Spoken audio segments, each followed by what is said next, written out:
Let's get Wall Street's take. Joining us now is Aaron Rakers. He's the analyst at Wells Fargo, covers Micron, has a buy rating, $175 target, well above the median analyst target as well. That's a good place to be today, Aaron, given the move in the stock price.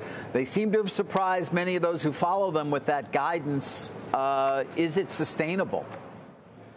Yeah, I mean, thanks for having me on. I do. I actually think one of the things that Sanjay, you just mentioned him on, I think the customization aspects of this HBM AI memory opportunity, I think, is still underappreciated. So we think that there's longevity in this. I think the mix towards those solutions continue to be positive, not just for the top line, but also for the margin profile of Micron. And I think it gives us better visibility in terms of what has been historically considered a very cyclical memory market in general that Micron plays into. Yeah, and I mean, we spent a lot of time with him talking about the high bandwidth memory opportunity, particularly obviously in data centers. But what about the other parts of the business did we learn from this quarter, and why are they giving you confidence? Yeah, I think one of the things that we've been talking a lot about with our clients has been, the indicators of a traditional server recovery. And Sanjay alluded to that.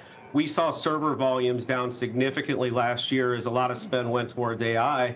And ultimately, we think those workloads will get, a refresh cycle. They will need infrastructure upgrades, et cetera. And we think that's a positive dynamic that's starting to show up, not just in Micron's results, but recent commentary from Broadcom and others. And then, we also think that we get kind of an inventory kind of completion as far as digesting inventory in PCs and even smartphones as we move into and through the first half of 25, and in particular into the PC market, where we see content growth with AI PCs and a Windows refresh cycle materializing as we look into next year.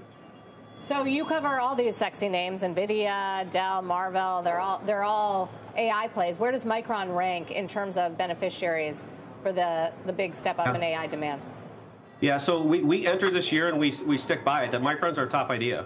We've liked the story. We thought, structurally memory's role in AI has not been fully appreciated. And we also think the cyclicality of this market is probably, an overdone concern, particularly as we look into 25. So Micron's definitely been the top. Clearly we've liked NVIDIA.